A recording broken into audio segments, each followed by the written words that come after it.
Alright, let's see how we can add some detail here on this particular part. Now we can, because we have the polygroup here on this part, right? So all we have to do is, mask the others and start populating some detail using noise or things like that. Okay. There's a little catch on this polygroup system though. If you go down to the lower subdivision level, you get this, and you go back in, you got still that. So that's not really cool.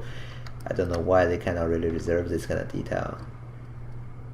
Is there a way to do that? I'm not sure. As far as I know, maybe not. So then that becomes a problem if you wanted to do the UVs, right? So what I'm gonna do is try to reserve those polygroups. Even when I go down, I can get them back. The way to do so is go to polypen and you go for polypen from polygroup. That way you'll have a polypen that is the same as the polygroup.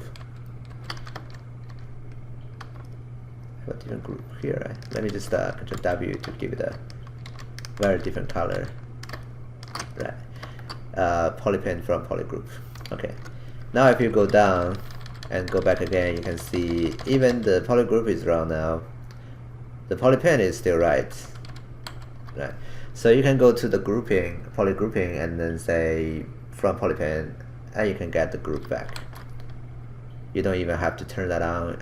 It's information hidden already, so you don't worry about that. You just go for polygroup and from polypens. If you are not getting exactly the same result as before, you probably need to crank this guy up just to make sure that it's having a lower tolerance, so that even color is a little different. It will separate those different things into different groups. And what's more annoying is that you kind of have to do this if you save your file. Let me save it. Nice, whatever. And when you save it, your polygroup basically kind of goes away when you reopen it, as you can see here. So yeah, I just have this here to help me to get the polygroup back. Really annoying feature. So I'm gonna go ahead and do this part. I'm gonna go maybe search for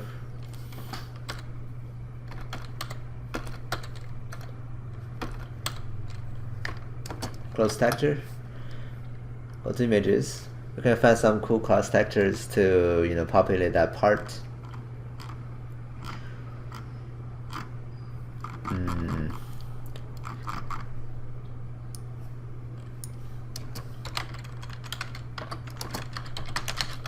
Harden texture seamless.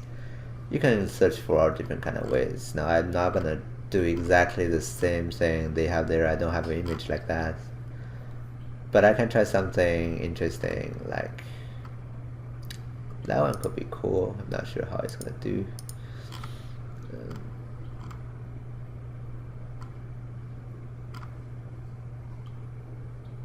This one looks really cool too. I'm not sure how this is gonna turn out to be. I'm not sure which one do I go for, but again, this is like search, try, and not liking it, then do it again, right? So maybe I can try this, right? This is some cool like repetitive pattern. Now you have to be careful about the watermark they have. Oftentimes they're not visible even, but you have to be careful about that. So maybe not there.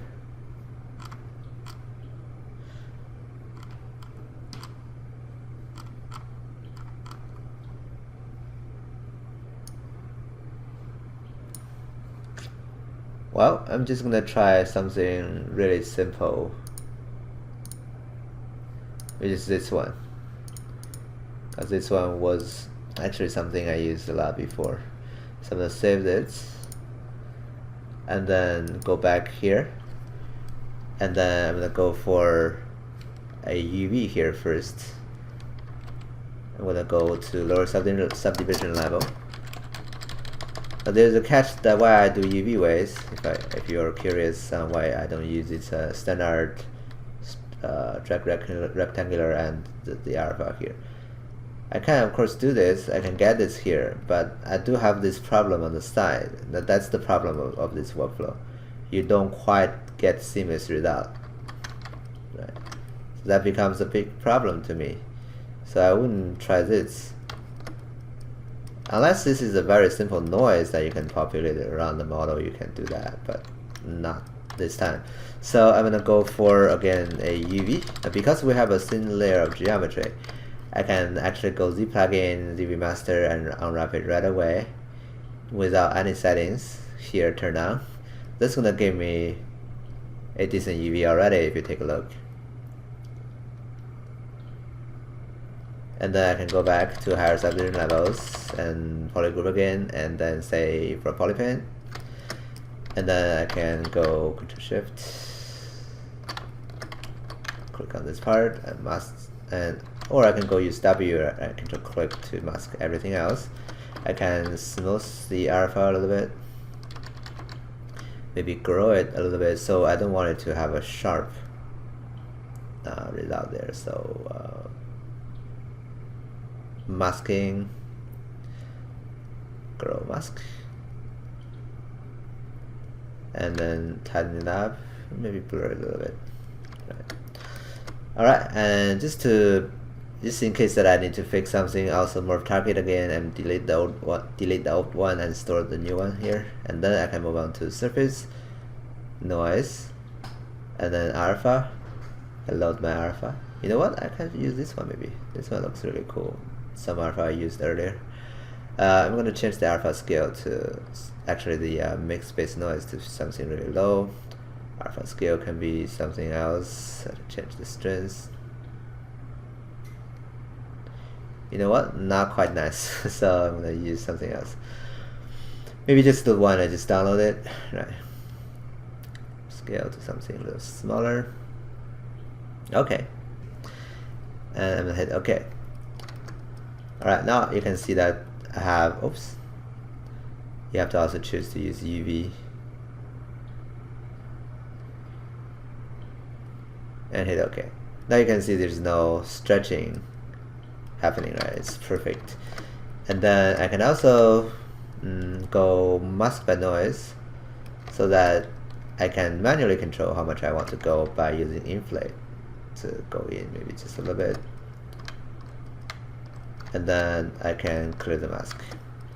If I don't like the results, I think it's a little noisy, I can again Control Shift and click on, oops, where's my polygroup? Polygroup again, and from polypen, Control Shift and click on it.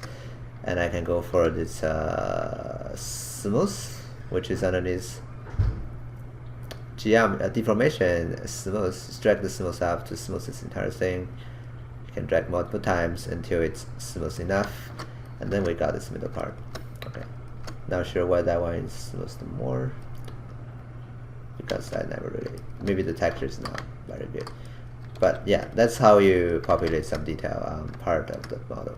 As you can see, this is, sometimes you may feel like it would be better to just have one geometry without the patches, but if you're really doing it, you see a lot of artifact down the way. It's not that clean compared to this patchway. As you can see, this is a different geometry. You have perfect edging, not like that. Right? So I would still really encourage you to create all different patches if you do have time in that stage. And later stage will be easier, actually, especially when those patches are having different patterns around those. It's better to actually separate these guys instead of, you know, trying to do them all in one piece of geometry. But anyway, I just want to show you both possibilities. And that's going to be it for this tutorial. In the next one, I'm going to start populating the rest of those different parts. And then we're gonna move on to, you know, do the others and then do the laces. Okay, see you later.